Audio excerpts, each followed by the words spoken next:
ഒരു ദിവസം യേശു കർത്താവ് ഗന്നസരേത്ത് തടാകത്തിന്റെ കരയിൽ നിൽക്കുമ്പോൾ 2 പടകുകൾ കരയ്ക്കടുത്ത് നിൽക്കുന്നത് കണ്ടു.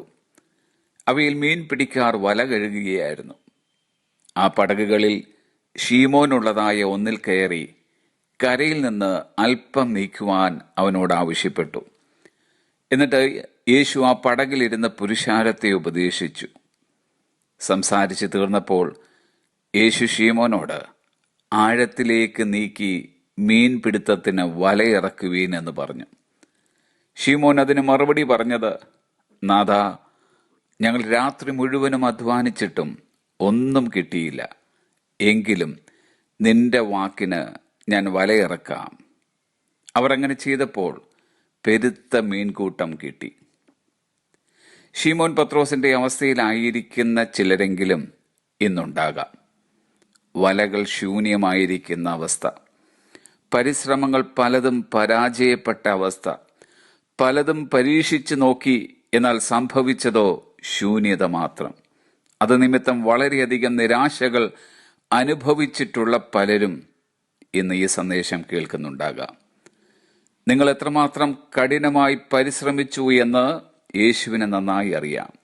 നിങ്ങളുടെ വിഷാദവും വേദനിപ്പിക്കുന്നതുമായ പഴയ ഓർമ്മകൾ, തൊഴിലില്ലായ്മ, സാമ്പത്തിക പരാജയം, നെടുവീർപ്പുകൾ എന്നിവ യേശു കർത്താവിന് നന്നായി അറിയാം.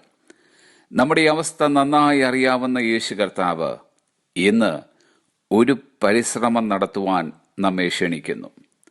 ഇന്നത്തെ പരിശ്രമത്തിന്റെ പ്രത്യേകത, കർത്താവ് പറഞ്ഞതിന്റെ അടിസ്ഥാനത്തിലാണ് നാം അത് ചെയ്യുവാൻ പോകുന്നത്. ശിമോൻ പത്രോസ് വല ഇറക്കുന്നതിന് മുമ്പ് പറഞ്ഞതത്രേ, because you say so I will. എങ്കിലും നിന്റെ വാക്കിന് ഞാൻ വലയിറക്കാം. യേശു കർത്താവിന് ചെവി കൊടുക്കുവാനും അവന്റെ വാക്കിനെ അനുസരിക്കുവാനും തയ്യാറെങ്കിൽ we are on the threshold of a miracle. നാം ഇന്ന് ഒരു അത്ഭുതത്തിന്റെ ഉമ്മരപ്പടിയിലാണ്. യേശു കർത്താവ് ഒരു അത്ഭുതമാണ്. അവന്റെ സാന്നിധ്യം ഒരു അത്ഭുതമാണ്. അവന്റെ വാക്ക് ഒരു അത്ഭുതമാണ്. അവന്റെ വാക്ക് കേട്ടനുസരിച്ചാൽ അതും ഒരു അത്ഭുതമായിരിക്കും. Have a blessed day.